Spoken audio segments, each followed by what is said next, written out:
Bueno, buenas tardes. Hoy estamos aquí con Manuela Bedoya. De verdad que es para nosotros un gran honor de estar contigo, que nos hayas concedido esta entrevista para Vanguardia Obrera, que hace parte también pues del portal digital Revolución Obrera. Bienvenida, Manuela. Un saludo especial para ti. Muchas gracias por la invitación y por permitirme compartir las experiencias y la palabra con ustedes. Bueno, empecemos por conocer quién es Manuela. ¿Cuál ha sido tu lucha? ¿Qué te motivó a embarcarte en esta solidaridad a nivel internacional? ¿Cuál ha sido tu trayectoria? ¿Cuáles son los movimientos que has caminado y que has construido? Bueno, yo primero decir pues que soy una ciudadana común y corriente que ha trabajado desde hace varios años acompañando procesos del territorio. Mi familia es víctima del conflicto armado, por tanto, pues como construido un proceso con jóvenes víctimas del conflicto en la Universidad del Valle. Nuestra bandera de lucha es porque la educación sea un derecho para todos y para todas, precisamente porque estos jóvenes vienen de sectores muy apartados. Entonces lo que intentamos es a través de la unión colectiva poder estrechar un poco esas brechas que hay de desigualdad a la hora de ingresar a la educación superior. Desde ahí llevo ya más de 4 años intentando construir. Hemos tenido logros como la Casa de Paso para la población víctima del conflicto de la Universidad del Valle. Es un proyecto de residencia para 20-25 jóvenes más o menos. Y bueno, hemos logrado la eliminación del PIN, por ejemplo, que antes se cobraba. También la ampliación de cupos para la población víctima del conflicto. Lograr construir espacios de memoria. El objetivo es que puedan acercar, digamos, las luchas en territorio también a los espacios académicos y también poder poner como a disposición de las comunidades y de los trabajos en territorio las herramientas académicas que podamos tener como estudiantes, ¿no?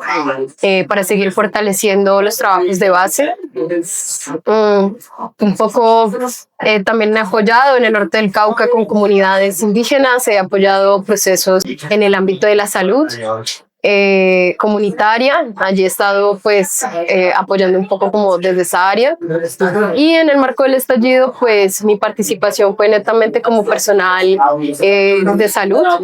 Estuve acompañando las brigadas móviles que acompañaron en Cali cada punto, o especialmente los puntos más críticos del estallido. Qué bien, Manuela, muy interesante esa trayectoria tuya y ese sentir pues de solidaridad y de lucha con las comunidades y con tu pueblo. Me imagino que eso también fue lo que te llevó a embarcarte en esta travesía de solidaridad hacia Palestina. ¿Cómo fue eso, Manuela? ¿Tú cómo lo decidiste? ¿Qué te dijo tu familia, tus amigos? ¿Te apoyaron? Bueno, ¿cómo te embarcaste en todo esto? Bueno, para las personas siempre que escuchan una idea como estas es como una locura, ¿no? Siempre es, no, estás muy loca o incluso algo que consideran altruista, ¿no? Pero para mí es parte de un principio político, ¿no? Nosotras hay que aclarar que este movimiento no solamente fuimos las personas que estuvimos en marcha, sino también todo como un proceso de tejido, ¿no? Con personas que estuvieron desde tierra acompañando en toda la trayectoria. Nosotras empezamos en el Cairo, una primera etapa de encuentro donde 5 mujeres nos encontramos para ir a marchar en el Sinaí para lograr abrir, digamos, la frontera entre Rafah y Gaza. Ese intento fue frustrado porque realmente las autoridades egipcias no lo permitieron. Sin embargo, nos devolvimos con otras proyecciones, ¿no? Pensando cómo íbamos a hacer para romper ese bloqueo desde la sociedad civil. Y pues precisamente lo que hicimos fue devolvernos, asentar un poco como las ideas y decir, si no podemos ir por tierra, vamos a ir por mar. ¿cierto?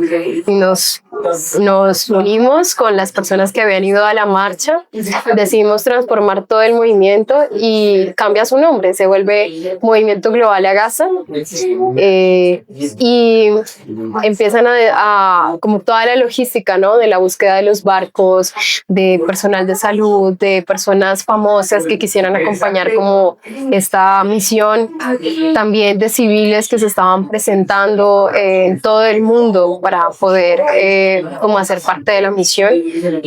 Y nosotras ya teníamos como ese trabajo de base desde el Cairo, entonces nada, sacamos un equipo en tierra y un equipo en mar, nos fuimos hasta Barcelona y desde allí zarpamos el 31 de agosto. Zarpamos en un barco realmente pequeño, era un velero de 10-12 metros más o menos, donde estábamos inicialmente 8 personas. Durante la última semana de la intercepción fuimos 9.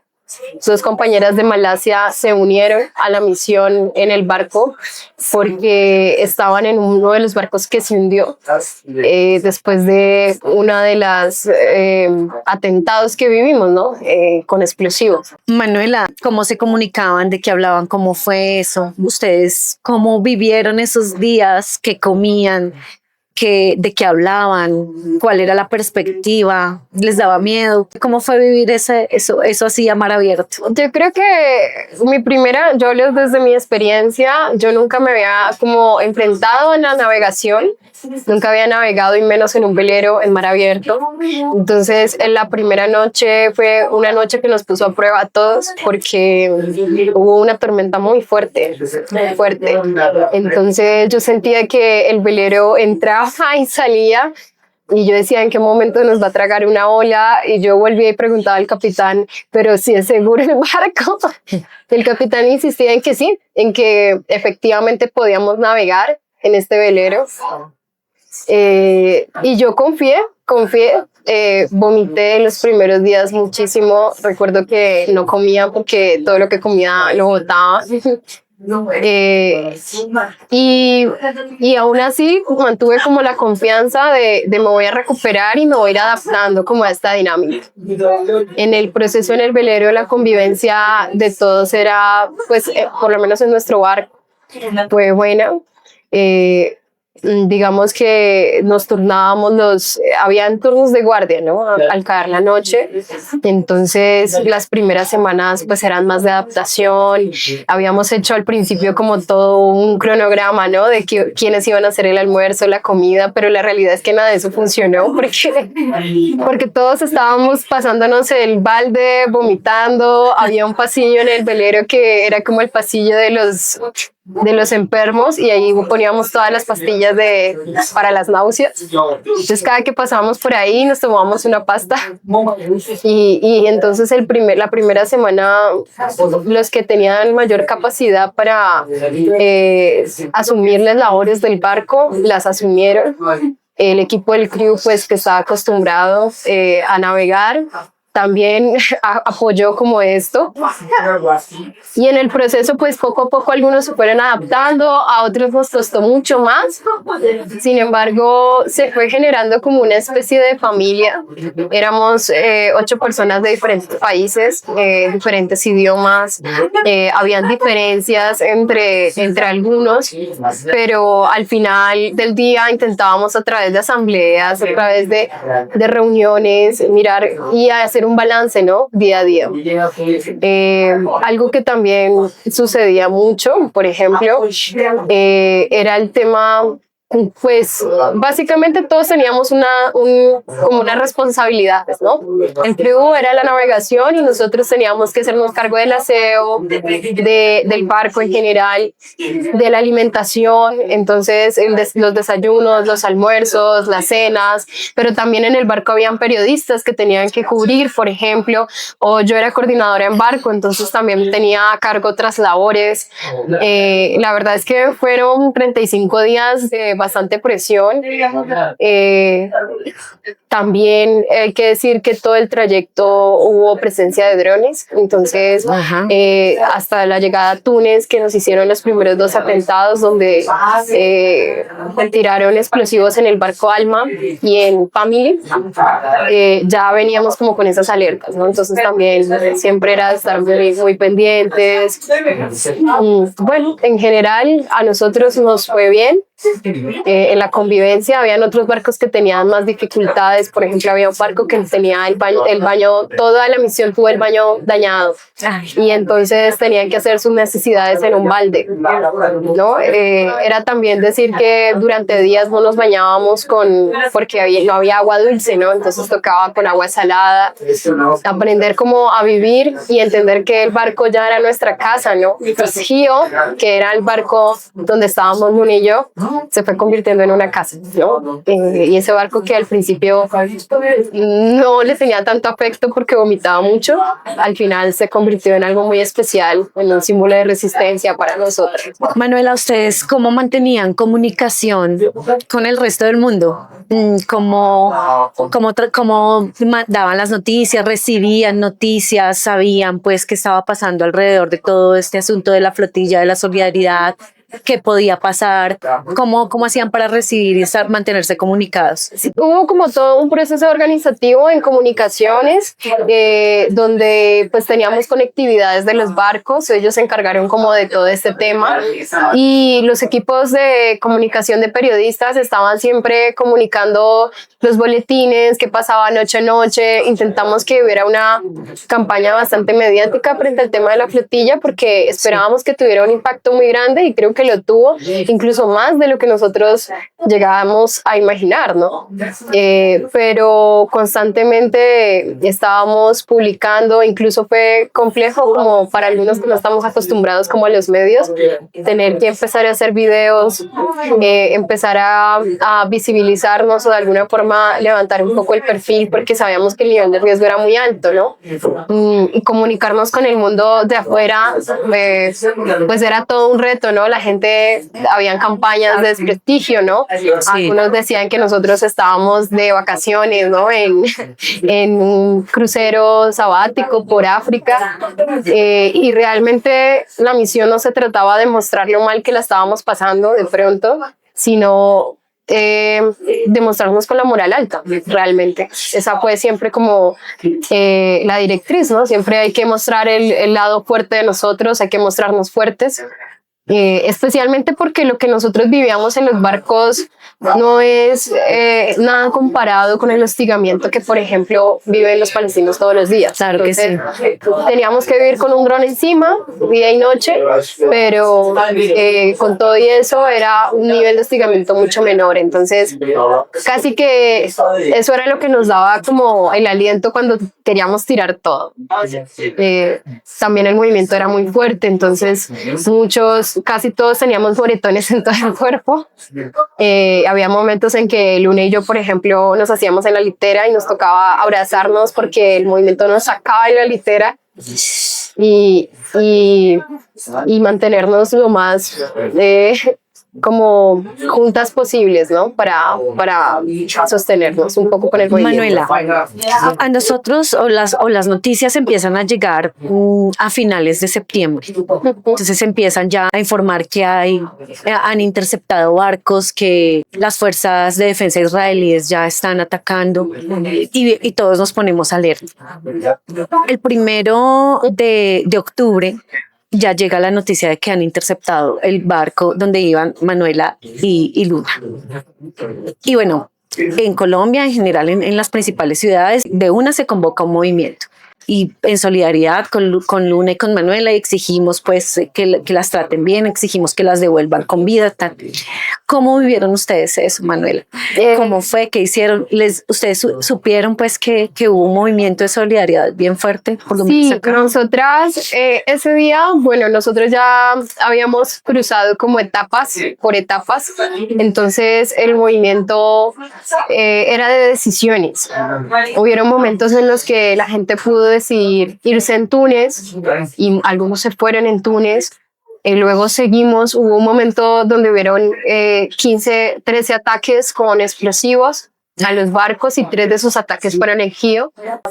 Y en ese momento también hubo la posibilidad de escoger retirarse de la misión.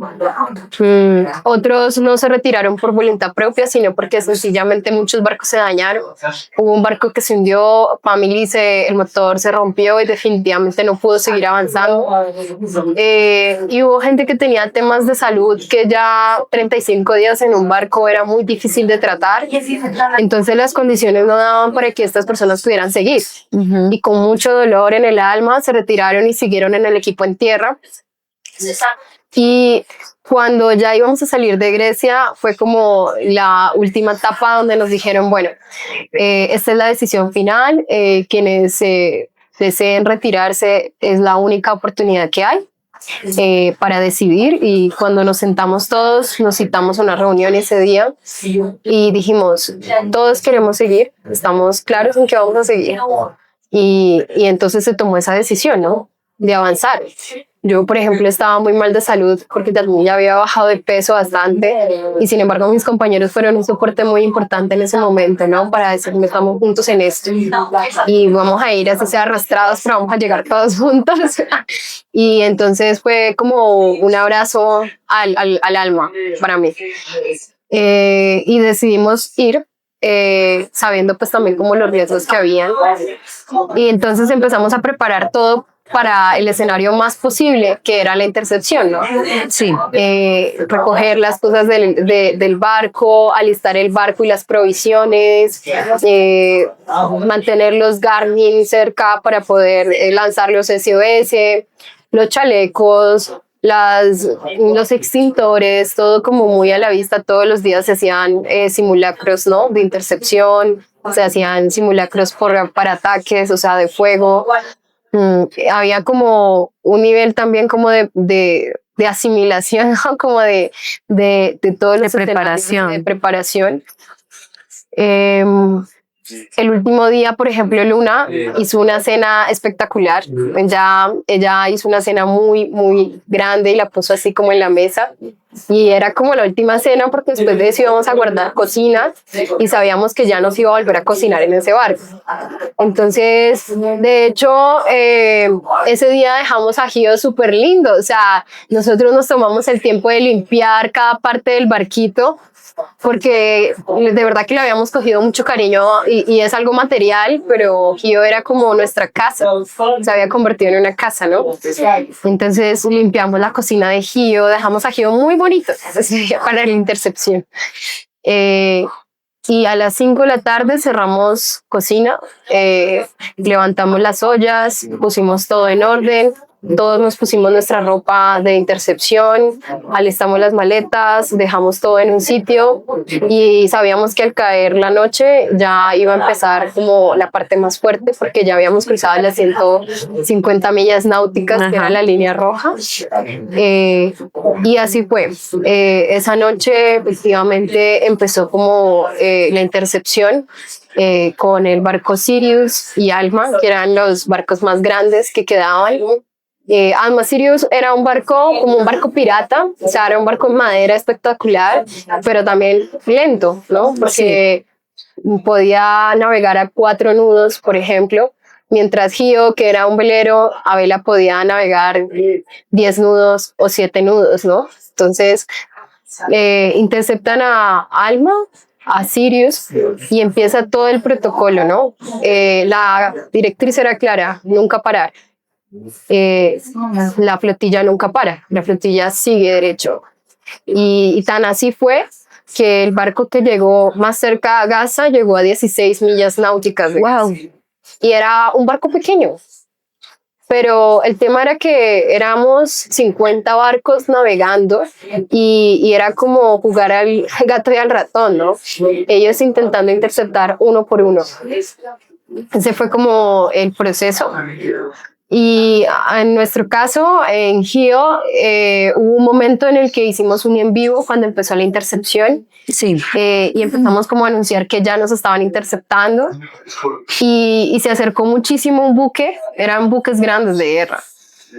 y entonces en ese momento la señal se cortó y la gente así, pues como que dedujo que nos habían como capturado ya. Y entonces se lanzó el comunicado, ¿no? De que nos habían secuestrado.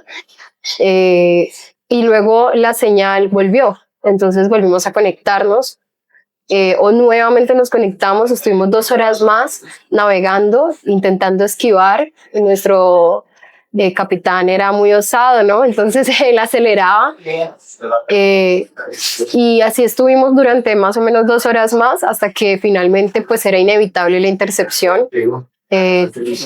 Tuvimos que decirle al capitán, estamos rodeados, o sea, no hay forma de seguir como navegando, y creo que fue un momento de mucha frustración para él porque de hecho él cogió el acelerador, intentó acelerar nuevamente, pero ya teníamos como un montón de militares al lado, un buque gigante que no sé, pero parecía que le podían aterrizar varios aviones encima. Un portaaviones. Era portaaviones y a los lados habían buques de guerra, 2. Entonces estábamos totalmente rodeados. Entonces ya entran estas personas que son militares con fusiles, las fuerzas de ocupación al barco, destruyen pues varias las señales de internet, la cámara también la quitan del barco, que es lo primero que ellos quitan, sí, son las cámaras. Y bueno, nosotros estábamos en una posición pues que era esta, con las manos arriba. Y lo siguiente que pasa es que nos pasan al frente y nos piden que nos requisan, ¿no? Nos piden que nos saquemos todo de los bolsillos, nos quitan las riñoneras, donde teníamos algunas cosas esenciales como medicamentos que algunos compañeros necesitaban, y pues nos dejan en nuestro lugar de intercepción. Eso fue más o menos a la 1 de la mañana, yo diría 1 de la mañana, no tengo muy bien la noción del tiempo de ese día, y llegamos al otro día al puerto en Israel a las 5 de la tarde, o sea, todas estas horas estuvimos sentados en la misma posición. Con las manos arriba. No con las manos arriba todo el tiempo, pero hay que decir que estábamos uno contra el otro, así, sentados en esta posición, y ya veníamos de un proceso de estar demacrados, cansados, sí, agotados. Por supuesto. Llevábamos días sin dormir porque la intercepción, digamos que la amenaza de intercepción fue seguida, entonces llevábamos 2 días sin dormir, y ese día, al otro día en la mañana, todos teníamos una cara de destrozados, y en el barco habían 6 hombres armados y militares encima de la proa. Y bueno, esa era una sensación muy fuerte, ¿no? Como especialmente saber que no estábamos yendo a Gaza, a pesar de que estábamos súper cerca. Nuestro barco llegó a 40 millas náuticas de Gaza, sino que nos estaban dirigiendo hacia el puerto de Israel. No creo que ni Gio quería llegar, porque Gio fue un barco que nunca se varó.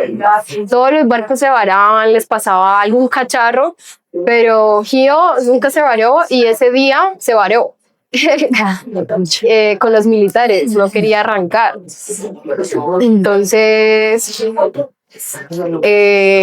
me acuerdo que estos militares, ellos no tomaron el control porque ellos no sabían navegar, algo que nos sorprendió mucho porque se supone que era pues las fuerzas especiales de Israel, pero eran muy jóvenes, eran como novatos. De hecho muchos de ellos vomitaron todo, un montón, y al final nuestro capitán fue el que dirigió el barco hasta el puerto. Pues obviamente el capitán dirigió el puerto hasta la prisión prácticamente. Sí. O sea, fue para él muy frustrante. Claro. El barco se varó porque se le acabó la gasolina, y estas personas no sabían ni siquiera ponerle gasolina al velero.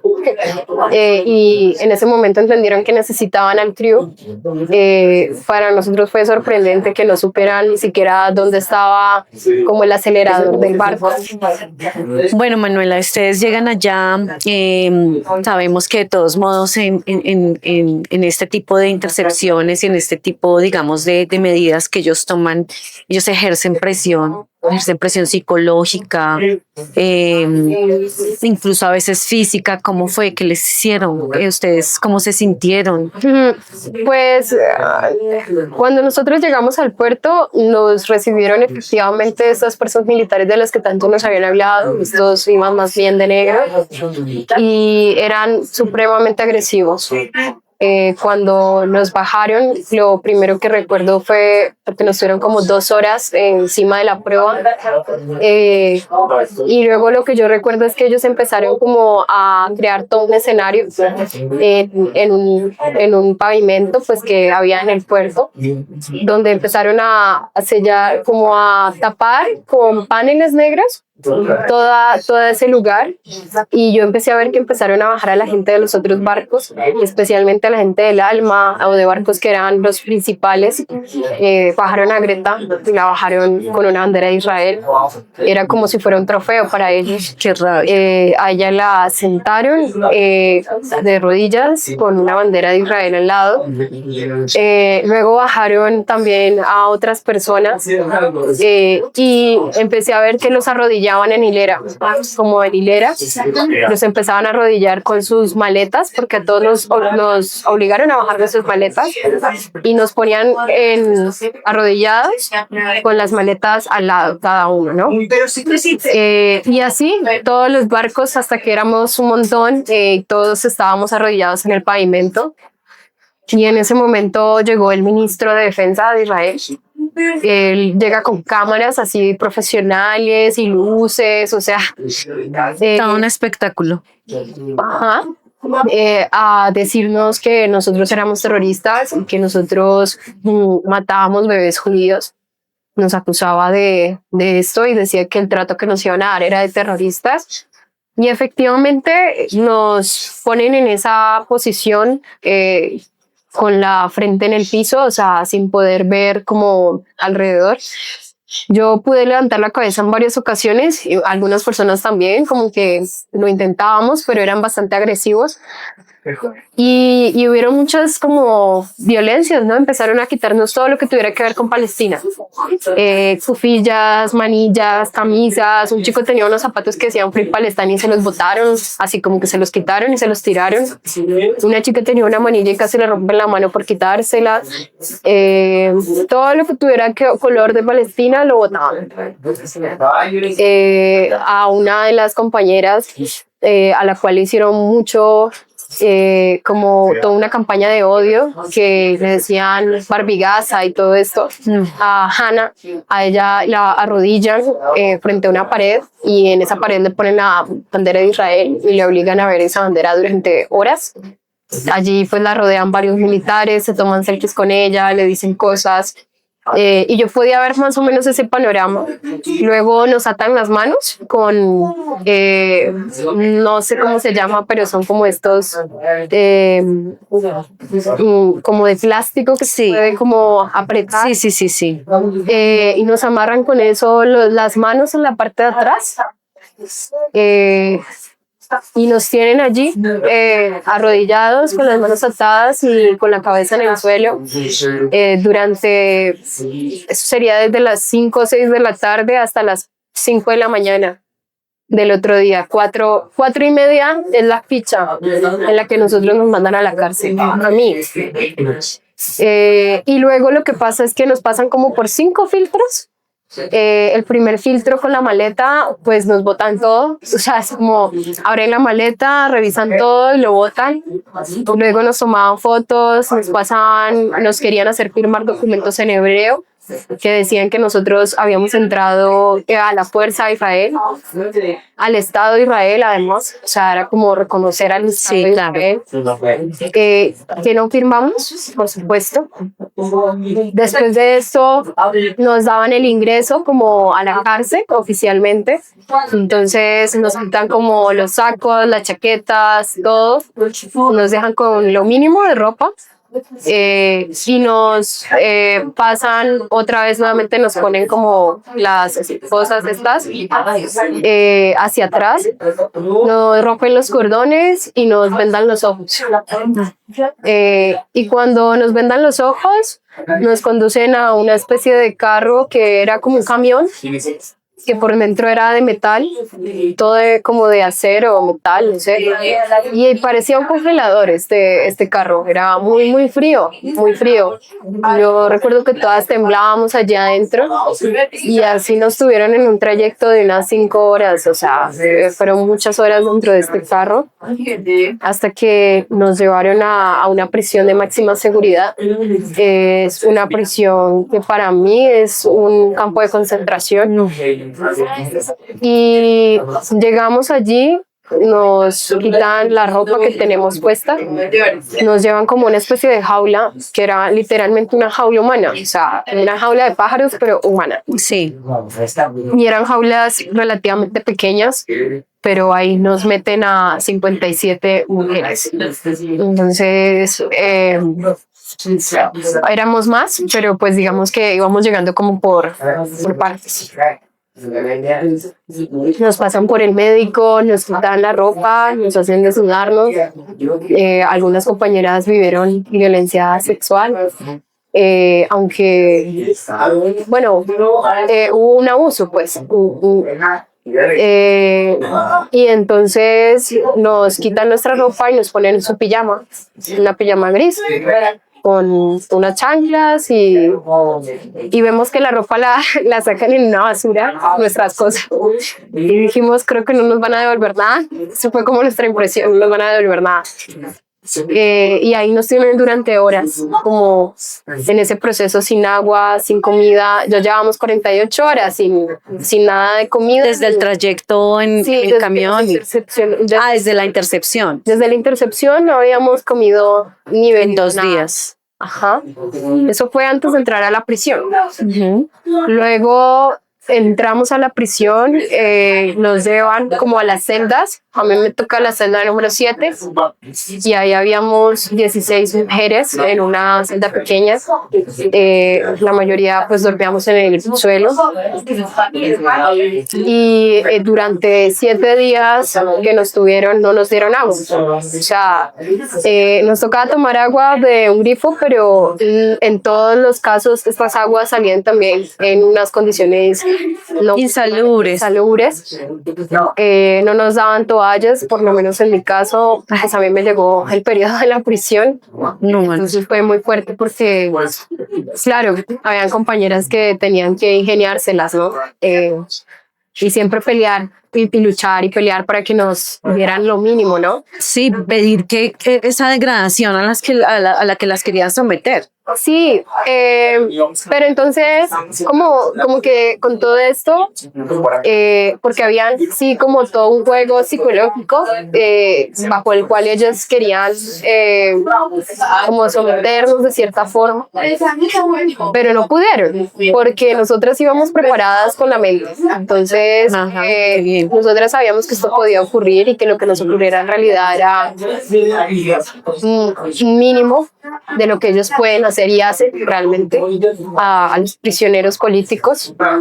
Entonces aprovechamos un poco ese privilegio para también expresarnos en las cárceles. Entonces, mientras ellos nos ponían pijamas, yo recuerdo que las compañeras rompían las pijamas y empezamos a hacer pasarelas como dentro de las celdas.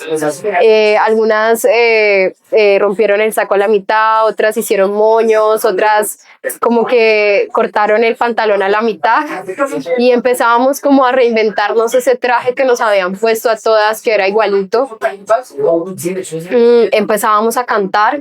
Por ejemplo, habían compañeras que nos enseñaron canciones en árabe y rayábamos la pared con la letra para intentar aprendernos como las melodías.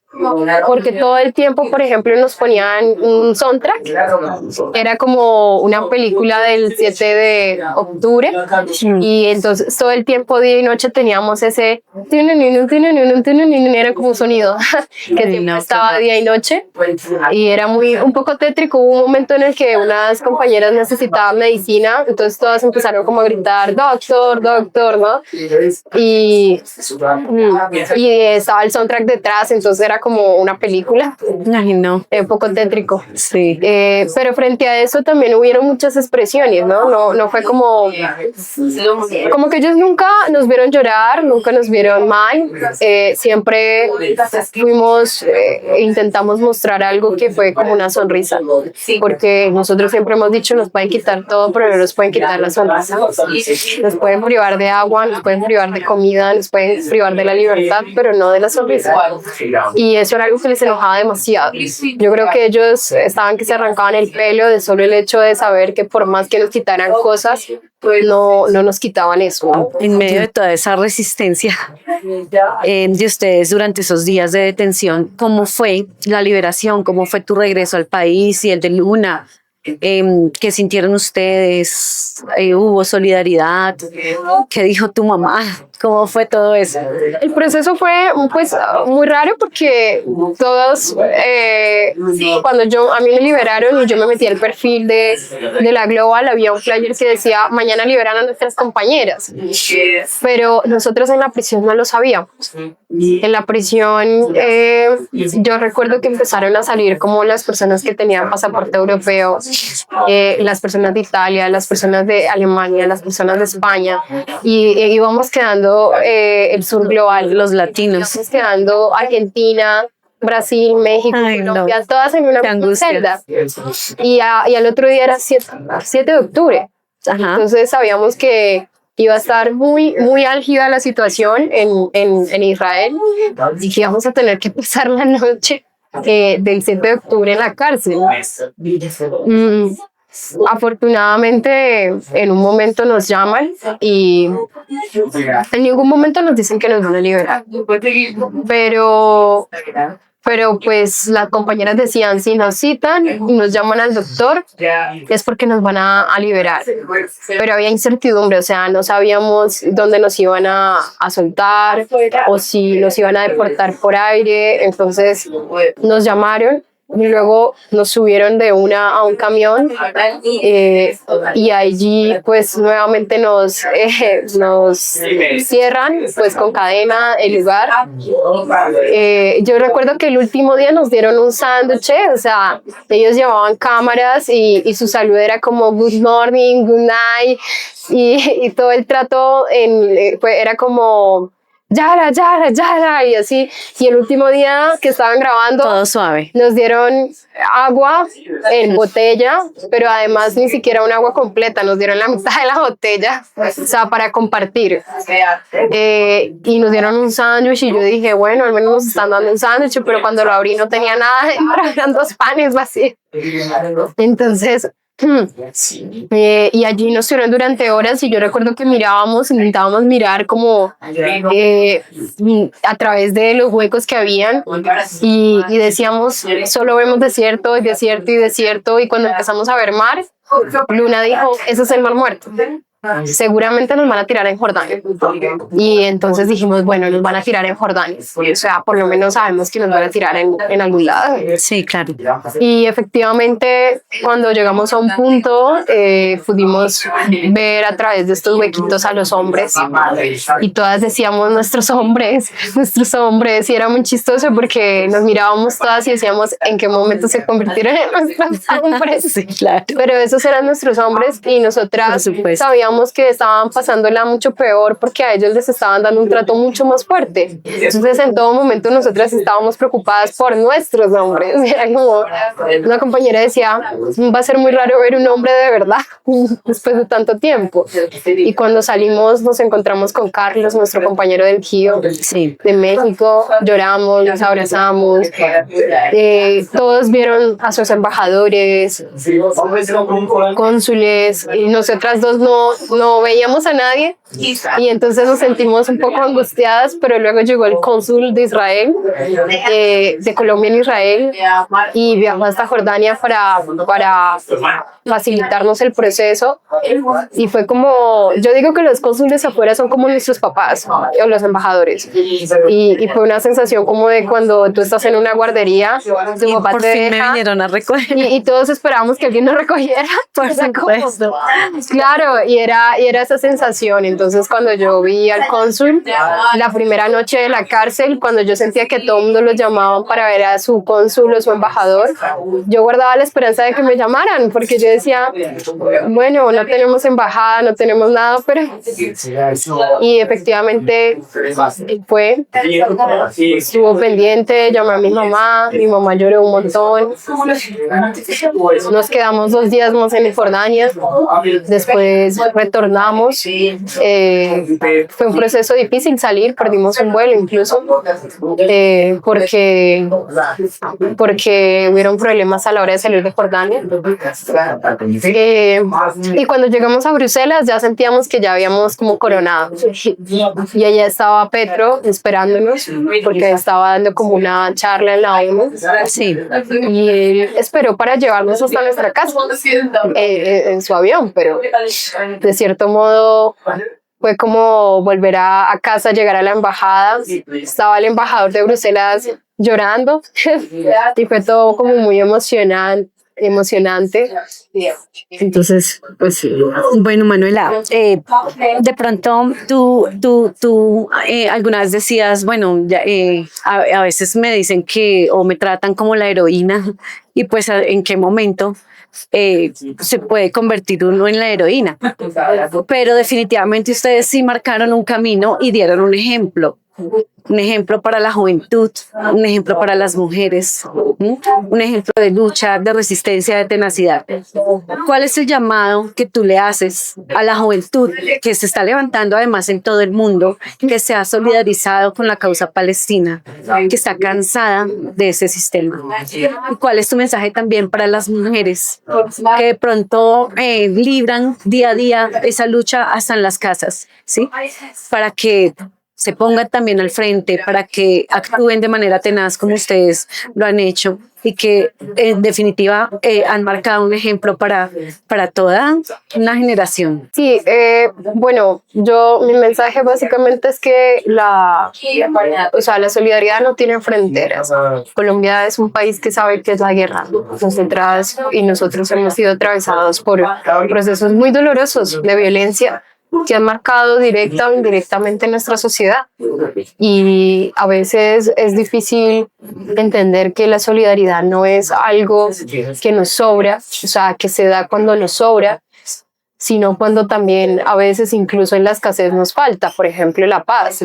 Hay gente que nos dice, ay, pero con tanta guerra aquí ustedes se van para Gaza, y yo como persona que ha sido víctima del conflicto, como